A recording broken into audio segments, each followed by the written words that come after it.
more and more information related.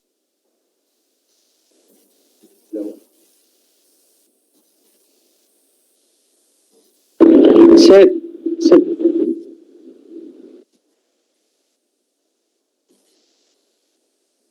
And this, why it is happening, I don't know. Yes, am I audible? Yes, yes, sir. Yeah. So, the solving papers and assessment of India-China border dispute is and its impact on international politics. Yes, it is one of the important issues by which not only India, China, but also the different countries throughout the world, and particularly the Asian countries, more than 18 countries, they have border issues with China. So I think the seminar session will discuss the different issues. Hello. Hello. Hello, Professor Adhikari. Can you hear me? Session. Yes. Yes. So now I am welcome Dr. Jigme Lama, Assistant Professor, Department of Pol Science, Calcutta University. His topic is post-colonial remembering Tibet and the India-China conflicts. So I would like to request Dr. Jigme Lama, Assistant Professor, Department of Political Science, Calcutta University. Please proceed your lectures, and remember you are permitted 15 minutes for your lecture, sir.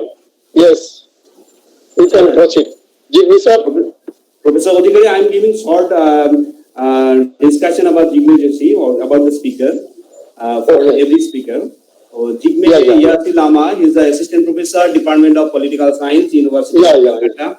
He has done a PhD basically on the topic challenges to China's legitimacy in Tibet and hegemony and contestation 1925 to 2003 under the supervision of Professor Srikant Kondapalli. And he has actually published different papers in different editorial journals and books. Recently, his work is one of the most prominent academician, particularly in this particular field, basically in Sino-Indian relation or Sino-Indian international relations, or particularly in this field. So I am now requesting here, Jigme Lama, please start your paper. I hope I'm audible. Yes, Yes, yes. Thank you. Thank you so much. Thank you, Chair, for elaborating on what me as well as the other speakers will be basically speaking on, as well as thank you, organizers, for giving me this opportunity, especially to Professor Utpal Roy as well as Shri Chandan Roy. It's really great to be here among all of you making a presentation. Alipurduar is very, very important, especially from the point of view of this whole notion that I'm trying to bring forward in today's presentation with regard to this post-colonial remembering, which I will mention towards the end. My paper will focus on a post-colonial understanding of the India-China issues, and especially with a focus on Tibet. One of the important repertoire features of post-colonial nation-states is their skill to bring about a process of forgetting or imposing a degree of amnesia. This is due to the fact that the post-colonial nation-states are built on the structures of a unitary, homogeneous facade that gives importance to territoriality, to the nation-state and to sovereignty. There is also a strong tendency by the modern nation to shape narratives and create a singular discourse, one that fits its particular ideology. For example, we have modern-day diplomacy with its different settings that, however, stresses on a unitary relationship of states, ones which are mediated by diplomats, which are prime examples of this. Importantly, these narratives are made to be seen as ahistorical ones, which also erodes the numerous narratives, the plural narratives that were prevalent in the not-so-distant past. What is interesting is to see how this process of forgetting is active in the so-called peripheries of the modern nation states. These are spaces that are still in line of becoming a part of the larger nation. A wonderful example of this is seen in the context of Tibet as well as the Himalayas, regions that straddle the modern day nation states of China and India. It was only in the 1950s that China could take over Tibet in the name of peaceful liberation, initiating a process of assimilating the region which still continues today. With the occupation of Tibet by the People's Republic and the adjoining Himalayan spaces falling under the ambit of the newly formed nation states in South Asia, especially the Independent Republic of India, a process of forgetting was initiated in these Himalayan spaces by these post-colonial states. Newer narratives that have a homogeneous structure in them have apparently replaced these multiple prosaic and dynamic narratives and interactions that were present in these spaces.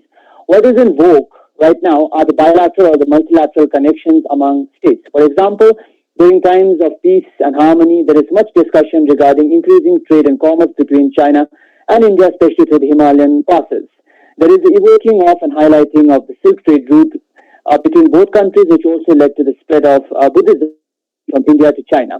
While the historical, cultural, and trade connections between both countries are important, which was even emphasized a lot by the keynote speaker, Professor Lama, these different connections are seen to be framed as singular instances of interactions in the region, and thus it dilutes the plural connectivities that used to exist before. One form of trade that is not remembered is the wool trade route that flourished earlier between Tibet and the Indian subcontinent. Under this, the frontier town of Kalimpong had assumed importance. It was the entry port for the traders from both Tibet as well as India. The mule caravan coming from Tibet used to bring their goods, mostly wool that was stored in 10 giant godowns in the Himalayan town during the 1940s and the 1950s. Access to Kalimpong was easier as the Jelitla Pass was accessible throughout the years, unlike Nathula, which was shut for 5 months during winters.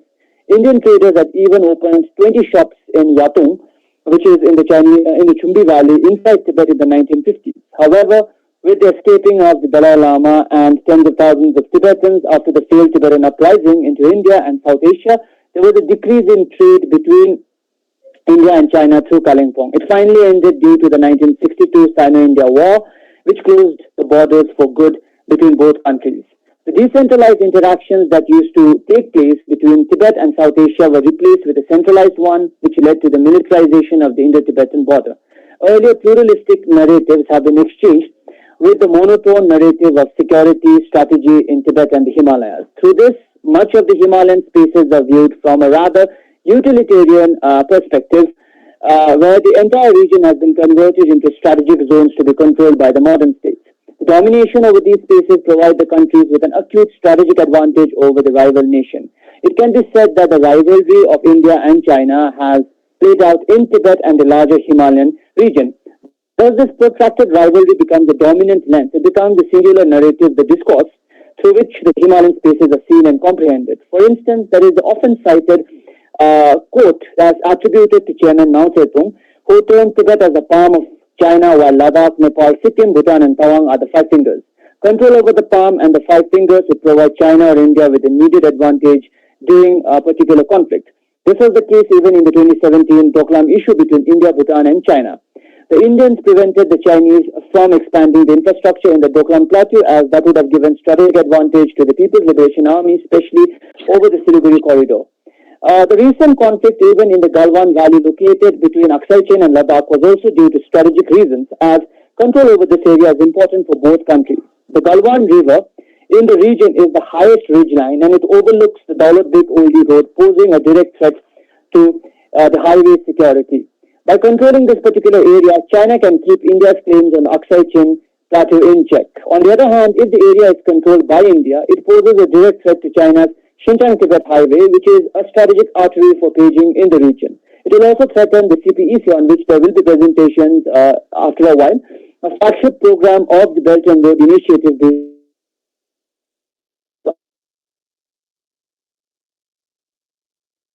painted in a singular color of security that is state-centric, diluting the polychromatic nature of the region. What is alarming is how the state security narrative, it divorces the region from a socio-people-centric understanding of space and a colorful past which was present.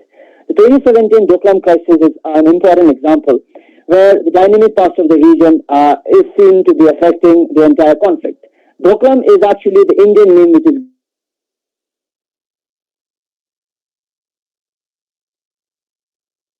where herders, nomads used to graze the cattle in the past. It is also a and the hamlet of Bromo was the staging post for all goods entering and leaving Tibet. Its importance is understood even from the fact that this particular area had different names varying with the people using it. For instance, for British India, it was the Chumbi Valley. For the naval merchants from Nepal, it was Jigme. And for the Chinese, it is Yatong, which is now known as Yatong. During the Dalai Lama's rule in Tibet, the area was administered from Harizong inside Tibet and was divided into Upper and Lower Kromo. The county administrators of the region were directly appointed by the Lhasa government, and even what we see is the erstwhile ruling dynasty of Sikkim came from this particular region. They maintained a summer palace in this particular Chumbi Valley. Thus, prior to the region turning into a security hotspot for India and China, it was teeming with multiple actors indulging in a host of socio-economic and political practices. The political history of the region is also diverse and dynamic, with the area sometimes falling under the control of the Sikkimese, the Bhutanese, and the Tibetans, and even all the three powers holding it in the same period of time. It was from Bromo that in the 1600s, the Tibetans launched their attacks against the Shabdung Awang Namgyal, the hierarch of the Drupa Kagyu school and the founder of the Bhutanese kingdom.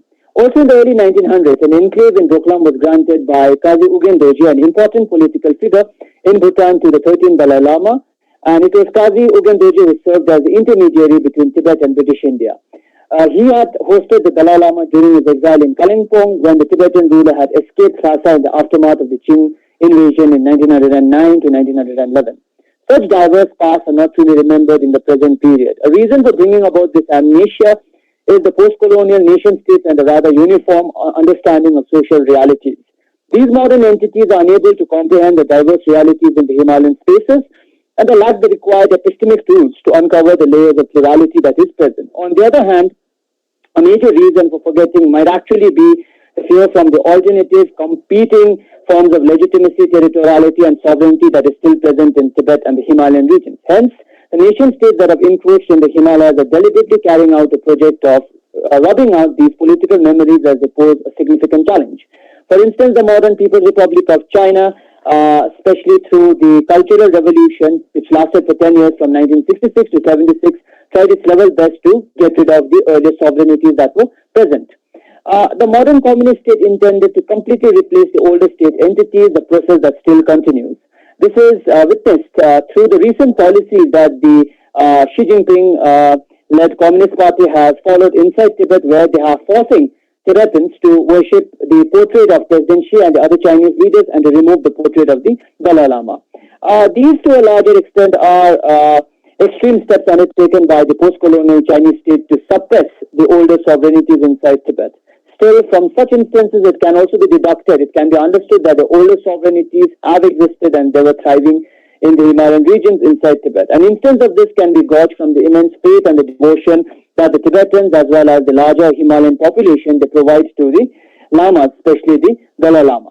However, what is of interest for us to see is the interaction, the dialogue that is seen to be present between the modern nation states and the older systems of sovereignties in the Himalayan states. This narrative has not always been about destruction, about decimation. As a matter of fact, there are numerous instances where the modern state have actually tried to incorporate these pre-modern institutions of authority and power, a process that still continues.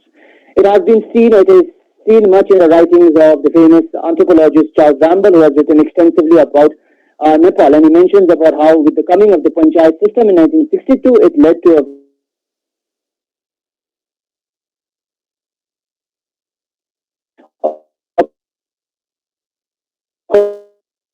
according to him, what